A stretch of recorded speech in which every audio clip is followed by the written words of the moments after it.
भारत के एक छोटे से गांव रामपुर में महेश नाम का एक गरीब आदमी और उसकी पत्नी सीता रहते थे। उनके पास संपत्ति की कमी थी, लेकिन उनके पास एक दूसरे का साथ था और एक ऐसा बंधन था जो उन्हें कठिन समय में मजबूत बनाए रखता था। महेश दिन रात मेहनत करता था, इधर उधर छोटे मोटे काम करता था, लेकिन वह पर्याप्त नहीं था जिससे वह आरामदायक जीवन बिता सके। उनका घर मिट्टी और घास फूस का बना था, जो मुश्किल से उन्हें खराब मौसम से बचा पाता था। उनकी विनम्रता के बावजूद गांव के अन्य लोग अक्सर महेश और सीता को नीची नजरों से देखते थे। उन्हें अक्सर तानों और उपहास का सामना करना पड़ता था, खासकर सीता को। जब सीता पानी भरने के लिए नदी पर जाती तो अन्य महिलाएं उसके पुराने कपड़े को देखकर हंसती और उसकी गरीबी का मजाक उड़ाती और कहती, देखो सीता को, वह पुराने कपड़े पहनकर यहाँ आई है, हाहा। सीता उनके तानों पर मुस्कुराती और अपना सिर ऊंचा रखती, भले ही उसे लगातार ताने सुनने पड़ते। उसने कभी भी उनके शब्दों को अपने हौसले पर हावी नहीं होने दिया।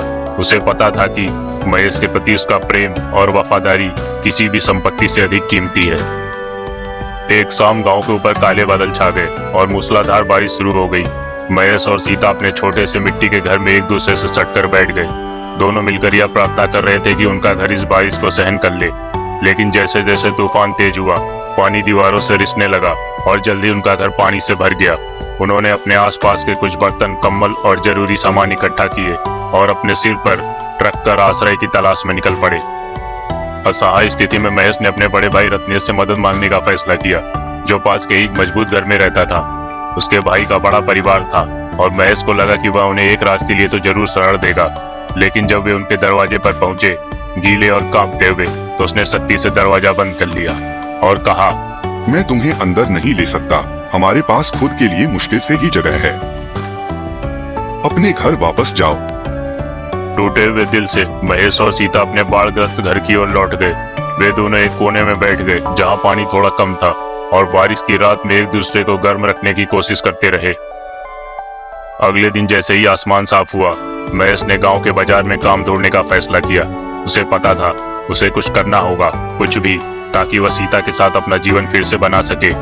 बाजार की ओर जाते समय उसने मुख्य सड़क के पास हलचल देखी। एक शानदार कार कीचड़ में फंसी हुई थी, जो बारिश के बाद कीचड़ से भर गई थी और चालक उसे निकालने की नाकाम कोशिश कर रहा था। महेश ने देखा एक अच्छे कपड़ों में व्यक्ति कार के आसपास चहलकदमी कर रहा था, जो साफ तौर पर निराश था। वह एक पड़ोसी शहर का एक रईस व्यक्ति था जिसका नाम था रमन। गांव के लोग खड़े होकर तमाशा देख रहे थे, लेकिन कोई भी उसकी मदद नहीं कर रहा था। रमन ने गांव वालों से आवाज लगाई, क्या कोई मेरी मदद कर सकता है? मुझे एक जरूरी बैठक के लिए शहर जाना है। लेकिन किसी ने भी उसकी मदद नहीं की। महेश, जो गरीब था लेकिन दयालु था, बिना झिझक के अपने परेशानियों के एक तरफ रखकर रमन के पास पहुंचा और कहा, साहब, मुझे आपकी मदद करने दीजिए। रमन ने महेश की ओर देखा, जो यह देखकर हैरान था कि यह विनम्र व्यक्ति ही एकमात्र ऐसा व्यक्ति था जो मदद के लिए तैयार था। महेश के मार्गदर्शन में उन्होंने कार को धक्का दिया, जबकि महेश ने पहियों के नीचे पत्थर और लकड़ियां रखी ताकि उसे पकड़ मिले। कुछ प्रयास के बाद कार आखिरकार कीचड़ से बाहर निकल गई। रमन ने राहत की सांस ली और गर्मजोशी से महेश का धन्यवाद किया और कहा, तुमने मेरी जान बचाई। उसकी आंखों में कृतज्ञता थी। तुम्हारा नाम क्या है?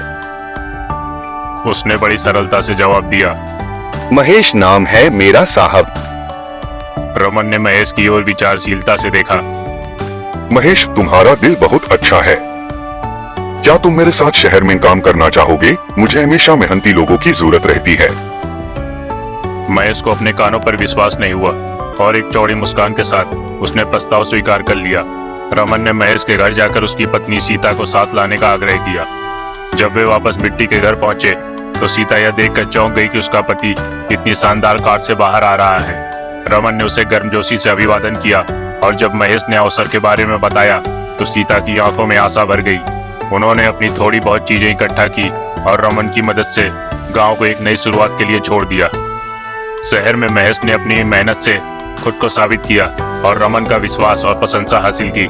समय के साथ उसने गांव में पैसे भेजने के लिए पर्याप्त बचत की। अंततः वे अपने पुराने मिट्टी के घर को मजबूत ईंटों से दोबारा बनाने के लिए वापस आया और इसे एक सुंदर सीमेंट का घर बना दिया। जब महेश और सीता अपने नए घर में रहने के लिए आए तो जो ग्रामीण उन्हें पहले उपहास करते थे वे हैरान रह गए। उन्होंने मजबूत सुंदर घर की प्रशंसा की और महेश के जीवन में हुए इस परिवर्तन को देखकर अचंभित रह गए।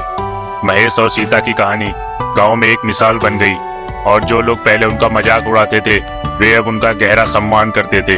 उनका सफर एक प्रेरणा बन गया, ये याद दिलाते हुए कि मेहनत, दयालुता और दृढ़ता से सच्ची समृद्धि प्राप्त की जा सकती है। इस प्रकार महेश और सीता ने खुशी खुशी अपना जीवन बिताया। अब उनकी पहचान उनकी गरीबी से नहीं बल्कि उनके दिल की समृद्धि और उनके चरित्र की मजबूती से